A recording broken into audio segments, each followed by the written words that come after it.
ACB కార్యాలయంలో మాజీ మంత్రి కేటీఆర్ విచారణ ప్రారంభమైంది. ప్రత్యేక రూంలో కేటీఆర్ను ఏసీబీ అధికారులు ప్రశ్నిస్తున్నారు. ముగ్గురు అధికారుల సమక్షంలో కేటీఆర్ను అధికారులు ప్రశ్నిస్తున్నారు.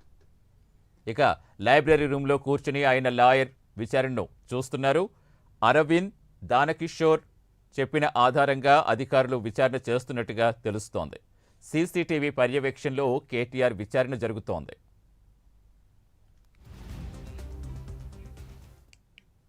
పూర్తి సమాచారం ఇచ్చేందుకు మా కరెస్పాండెంట్ కుమార్ జనతన్. కుమార్, విచారణ ప్రారంభమైందా? లాయర్ సమక్షంలో జరుగుతున్నట్టుగా తెలుస్తోంది. ప్రస్తుతం వేటిపై ప్రశ్నించే అవకాశం ఉంది? Thank you Satish. కొద్దిసేపటి క్రితమే ఏదైతే ఏసీబీ కార్యాలయంలోనే కేటీఆర్ విచారణ అయితే ప్రారంభమైంది. ముఖ్యంగా కేటీఆర్ అయితే ముగ్గురు అధికారుల బృందం అయితే విచారిస్తుంది. అలాగే ఏసీబీ లైబ్రరీ రూమ్ లో కూర్చొని ఏదైతే కేటీఆర్ లాయర్ మాజీ ఏఐజీ రామచంద్రరావు కూడా ఈ విచారణ అయితే వీక్షిస్తున్నారు. ముఖ్యంగా ఏసీబీ డైరెక్టర్ తరుణ్ జోషి కూడా ఈ విచారణ అయితే వీక్షిస్తున్నట్లయితే ప్రస్తుతం మనకు తెలుస్తుంది. ముఖ్యంగా కోర్టు ఇచ్చిన ఆదేశాల మేరకు ఏదైతే ఒక సీసీటీవీ కెమెరాతో పాటు అలాగే మరొక రూమ్ అంటే లాయర్ కి లైబ్రరీ రూమ్ కూడా ఏర్పాటు చేయడం జరిగింది. కొద్దిసేపటి క్రితమే ఏసీబీ కార్యాలయంలోని ఇటు కేటీఆర్ విచారణ కూడా ప్రారంభమైంది. వాస్తవంగా ఫార్ములా ఈ కార్ రేసు కు సంబంధించి హెచ్ఎండిఏ నిధులు మళ్లింపులపై ఏసీబీ ఎఫ్ఐఆర్ నమోదు చేసిన నేపథ్యంలోని ఇటు హెచ్ఎండిఏ కార్యాలయంలోని కొన్ని కీలకమైన డాక్యుమెంట్లు స్వాధీనం చేసుకుంది. అలాగే దానకిషోర్ ఇచ్చిన కంప్లైంట్ ఆధారంగా అలాగే నిన్న ఏసీబీ కార్యాలయంలోని అరవింద్ కుమార్ ని విచారణ చేసినప్పుడు రికార్డ్ చేసిన స్టేట్మెంట్ ఆధారంగా ప్రస్తుతం కేటీఆర్ అయితే ప్రశ్నలు అయితే అడుగుతున్నారు. సుమారు ఒక 30 ప్రశ్నల వరకు కూడా కేటీఆర్ ని అడిగే అవకాశం అయితే ఉంది. ముఖ్యంగా 2022 నుంచి మొదలైన ఫార్ములా ఈ కార్ రేస్ చర్చ నుంచి 2023 అక్టోబర్ లోని 2024 సంబంధించి చేసుకున్న అగ్రిమెంట్ వరకు కూడా ఈ విచారణగా కొనసాగే అవకాశం ఉంది. ఇందులో ముఖ్యంగా ఈ 2 సంవత్సరాలకు సంబంధించి ఆ ప్రశ్నలు పూర్తిగా వేయనున్నారు. మొదట ప్రారంభం కాడి నుంచి అగ్రిమెంట్ సమయం వరకు. అగ్రిమెంట్ సమయం అయిన తర్వాత ఆ నిధుల మళ్లింపులు అంటే ఇటు అగ్రిమెంట్ చేసుకున్న వెంటనే ఎఫ్ఈఓ సంస్థకి విదేశీ సంస్థకి 55 కోట్లు 2 దఫాలుగా కరెన్సీ కన్వర్ట్ చేసి నిధులు పంపించారు. ఈ నేపథ్యంలోనే ఈ నిధులు అగ్రిమెంట్ చేసుకున్న వెంటనే ఎందుకు పంపించారు, ముఖ్యంగా కేబినెట్ ఆమోదం కూడా తీసుకోలేదు.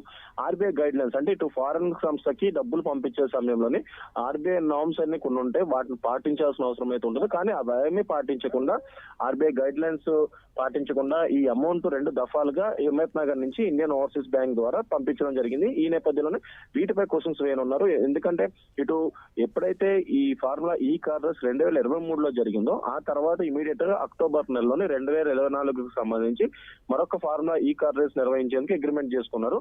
దీనికి సంబంధించి ఏదైతే అమౌంట్ ముందుగా ఎందుకు ట్రాన్స్ఫర్ చేశారనే దానిపై పూర్తిగా ప్రశ్నలు వేయనున్నారు. అలాగే మరొక పక్క ఈ కార్ రేస్ కు సంబంధించి కూడా గ్రీన్ కో సంస్థ కూడా దీంట్లో చాలా కీలకమైన పాత్ర పోషించినట్లు తెలుస్తుంది. ఎందుకంటే 2022 ఎప్పుడైతే ఫార్ములా ఈ కార్ రేస్ కు సంబంధించి చర్చ మొదలైందో అప్పటి నుంచి కూడా గ్రీన్ కో సంస్థ బీఆర్ఎస్ కు సంబంధించిన ఎలక్టరల్ బాండ్స్ ను కూడా కొనుగోలు చేసింది. గ్రీన్ కో తో పాటు తన అనుబంధమైన సంస్థలు అన్ని కలిపి 41 సార్లు ఒక్కొక్క కోటి పైన ఎలక్టరల్ బాండ్స్ కూడా కొనుగోలు చేసింది. సుమారు 49 కోట్లు విలువ చేసే బాండ్స్ కూడా కొనుగోలు చేసింది. ఇందులో కూడా ఏదైతే ఈ అవినీతి జరిగిందంటూ అలాగే 55 కోట్ల నిధుల మళ్లింపులో కూడా అవినీతి ఉన్నట్లు కూడా ఇటు ఏసీబీ ఆరోపిస్తున్న నేపథ్యంలోనే డిసెంబర్ 19వ తారీఖున ఈ ఎఫ్ఐఆర్ అయితే నమోదైంది. ఇందులో ప్రాథమికంగా A1 కింద కేటీఆర్, A2 కింద అరవింద్ కుమార్, A3 కింద బిఎల్ఎన్ రెడ్డి. నిన్న ఈడీ ఆఫీస్ లో కూడా బిఎల్ఎన్ రెడ్డిని విచారించారు. 9 గంటల పాటు బిఎల్ఎన్ రెడ్డి విచారించారు. బిఎల్ఎన్ రెడ్డిని కూడా ఈ అమౌంట్ కు సంబంధించి ఎలా ట్రాన్స్ఫర్ చేశారు, కేటీఆర్ అయినా ఒత్తిడి చేశారా, ఇలాంటి ప్రశ్నలు బిఎల్ఎన్ రెడ్డిని కూడా అధికారులు అడిగారు. అలాగే మరొక పక్క కేటీఆర్ ఆదేశాలు అంటే తన పై అధికారి ఇచ్చిన ఆదేశాల మేరకు అమౌంట్లు పంపించానంటూ కూడా ఇటు బిఎల్ఎన్ రెడ్డి కూడా స్పష్టం చేశారు.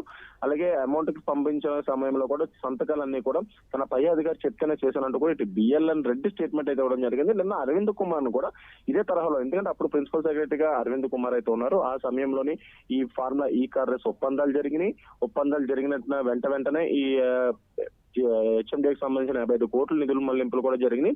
దీనిపై మీ పాత్ర ఏంటనేది కూడా పూర్తిగా ఆరా తీశారు. ఇటు అప్పుడు గతంలో కూడా సిఎస్ శాంతికుమారి ఈ ఫార్ములా ఈ కార్ రేస్ కు సంబంధించి వివరణ ఇవ్వాలంటూ కూడా అరవింద్ కుమార్ కి నోటీసులు పంపించిన నేపథ్యంలో కూడా కేటీఆర్ ఆదేశాల మేరకే ఈ డబ్బులు పంపించామంటూ కూడా అరవింద్ కుమార్ కూడా స్పష్టం చేశారు. అదే తరహాలో నిన్న ఏసీబీ కార్యాలయంలో కూడా ఇదే ప్రశ్న వర్షం కురిపించారు. ఈ నేపథ్యంలోనే ప్రతి ఒక్కటి కూడా ఇప్పుడు కేటీఆర్ వైపే చూపిస్తున్న నేపథ్యంలోనే ఇటు ఆ స్టేట్మెంట్ దానకిషోర్ ఇచ్చిన కంప్లైంట్ కాపీతో పాటు దానకిషోర్ ఎంక్వైరీ చేసిన అప్పుడు రికార్డ్ చేసిన స్టేట్మెంట్ తో పాటు ప్రతి ఒక్కటి కూడా వీటన్నిటి ఆధారంగా కేటీఆర్ ని కొద్దిసేపటి క్రితమే ప్రశ్నలు ప్రారంభించారు. ఇప్పుడు కేటీఆర్ ఇచ్చే సమాధానాలు బట్టి ఈ కేసుకి ఒక కొలుక్కొచ్చే అవకాశం అయితే ఉంది. అలాగే మరొక పక్క బయట ఏదైతే కేటీఆర్ ని అరెస్ట్ చేస్తారంటూ కూడా పెద్ద ఎత్తున ప్రచారం అయితే జరుగుతుంది. ఈ నేపథ్యంలో ఇటు బీఆర్ఎస్ శ్రేణుల్లో కూడా సర్వత్రం ఉత్కంఠ నెలకొంది. కేటీఆర్ అరెస్ట్ చేస్తారా లేదంటే కేవలం ఎంక్వైరీ చేసి వదిలేస్తారా అనేది అయితే సర్వత్రం ఉత్కంఠ నెలకొంది. ఇప్పుడు కేటీఆర్ ఇచ్చే సమాధానాలు బట్టి ఏదైతే వీటన్నిటి కూడా ఫుల్ స్టాప్ పడే అవకాశం అయితే ఉన్నట్లు తెలుస్తుంది. మరోవైపు కేటీఆర్ కూడా చాలా భావోద్వేగంగా ట్వీట్ పెట్టారు. తెలంగాణ కోసం అవసరమైతే ప్రాణాలను ఇస్తాం కానీ అవినీతికి పాల్పడుతున్న రక్తంలో లేదంటూ చాలా ఉద్వేగంగా పెట్టారు. సో ఎలా చూడాలంటారు? ఎస్ సతీష్, వాస్తవంగా ఎప్పుడైతే ఈ ఫార్ములా ఈ కార్ రేస్ కి సంబంధించి కేసు ఫైల్ అయిందో December 19 కానీ అప్పటి నుంచి కూడా కేటీఆర్ చాలా స్పష్టంగా తన అభిప్రాయాన్ని ప్రజల్లో పెడుతున్నారు. ముఖ్యంగా ఏదైతే ఇది కేసుకు సంబంధించి ఇందులో ఒక్క రూపాయి అవినీతి జరగలేదంటూ కూడా గతంలో చెప్పారు. అలాగే ఈ రోజు కూడా చెప్పారు. ఈ రోజు ఏదైతే నందినగర్ లో నివాసం నుంచి ఏసీబీ కార్యాలయానికి బయలుదేరే ముందు కూడా మీడియాతో మాట్లాడారు. ముఖ్యంగా హైదరాబాద్ ఇమేజ్ పెంచడానికే ఫార్ములా ఈ కార్ రేస్ 2023లో నిర్వహించాము. సుమారు 600 కోట్లు లాభాలు వచ్చినాయి. అలాగే మరొక పక్క 2024లో కూడా ఈ ఫార్ములా ఈ కార్ రేస్ నిర్వహిస్తే అంటే ఫ్యూచర్ లో ఎలక్ట్రిక్ సంబంధించి ఎలక్ట్రిక్ బళ్ళు వెహికల్ కి సంబంధించి పెద్దగా ఏదైతే ఇక్కడ కంపెనీలు స్థాపిస్తారు కాబట్టి దాని ద్వారా ఈ ఫార్ములా ఈ కార్ రేస్ నిర్వహిస్తే ఖచ్చితంగా పెద్ద ఎత్తున ఇక్కడ కంపెనీలు పడతాయి కాబట్టి ఇక్కడ ఫార్ములా ఈ కార్ రేస్ నిర్వహించినట్లు కూడా ఇటు కేటీఆర్ స్పష్టం చేశారు. అలాగే ముఖ్యంగా తెలంగాణకు సంబంధించి తెలంగాణ ఇమేజ్ పైకి పెంచడానికి ఏదైతే అధికారులు అలాగే మేము కష్టపడ్డామంటూ కూడా ఇటు చెప్పిన పరిస్థితి. అలాగే మరొక పక్క చూసుకున్నట్టయితే ఇప్పుడు కేటీఆర్ అంటే తెలంగాణకు సంబంధించి KTR right. Thank you Kumar.